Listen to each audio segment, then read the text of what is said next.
Hello, my name is John, and today we'll be reading Immigration Policy Can't Be Dictated by Emotional Blackmail by Rachel Marsden on Townhall, posted June 20th, 2018.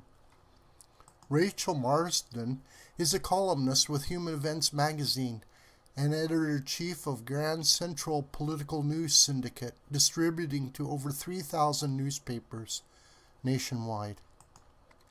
Paris.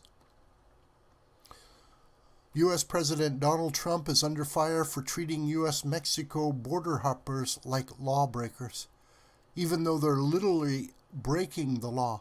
As with any crime, when parents are detained in prison, children don't go with them. The resulting optics are not pretty. It would be much better if the border were simply sealed. Would-be hoppers turn back along with their children and requests for asylum submitted from outside the United States.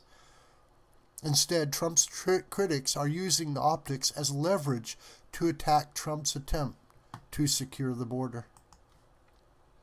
Mexico currently has the same U.S. State Department travel advisory level as France, so sending someone back to Mexico isn't exactly inhumane. Yet we've gotten to the point where it's considered inhumane and unacceptable not to let everyone in, particularly if there are kids involved. Western immigration policy has long been vulnerable to emotional blackmail.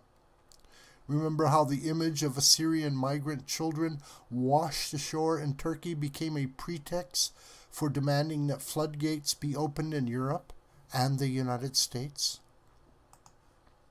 If you don't have clear boundaries in life that you're willing to defend even when faced with mounting pressure, someone is bound to exploit them.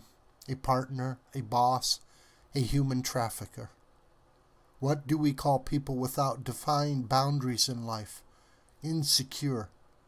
It's the same with countries. Hey America, I've seen your future if you go down this road. I can tell you exactly how it's going to turn out. And it's the opposite of what leftists might be imagining. Here in Europe, the Interior Minister of Italy's new populist anti-immigration government, Matteo Salvini, has closed the country's ports to non-governmental organization rescue ships carrying migrants who were abandoned by human traffickers. A recent poll showed that 59% of Italians agree with the move. They should know that Italy no longer wants to be an accomplice in the business of illegal immigration, Salvini said. Anything short of blocking all illegal immigration at the U.S. border only serves to fuel the same sort of trafficking activities. The bleeding hearts swayed by images of children are exacerbating the problem by defending the viability of the traffickers' business model. Leftism is ultimately inhumane. Not only is it enabling human trafficking, but it's also at the crux of why mass migration exists in the first place. The left's war on poverty has been an abysmal failure. Attempts to redistribute wealth from developed nations to underdeveloped nations have been a disaster. If anything, foreign aid has fomented more chaos inside underdeveloped countries than it has resolved. For example, the U.S. Agency for International Development, which manages billions of dollars in U.S. humanitarian aid, launched a Twitter-like social network called Zunio in Cuba in a veiled attempt to undermine the Cuban government and sow the seeds of democracy in a communist country. The service was shut down after just 2 years. Throwing money at a problem and proclaiming that something is being accomplished doesn't make it so. But it's easier to go that route than to make hard but effective decisions that are portrayed in the media as cruel.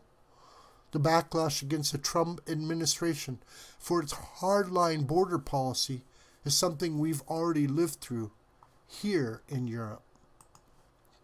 Roughly a decade ago, former French President Nicolas Sarkozy was criticized for tackling lax border security and ordering deportations.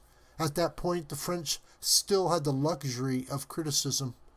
Insecurity and social discord grew worse under Sarkozy's socialist successor, François Hollande, whose term was marred by several major terrorist attacks. The result was inevitable. The National Front's anti-immigration platform scored a spot in the runoff of last year's presidential election, despite incessant attacks in the media. The far right is now surging across Europe in countries such as Italy, Germany, Slovenia, Poland, Austria, Hungary, and France, while the left is on the downswing. The discrepancy between the utopian, open borders view of the world that is promoted by much of the European media is increasingly at odds with the viewpoint of average citizens, as evidenced by the results of recent elections. Mass migration and attempts at integration have failed here in Europe. People have simply had enough.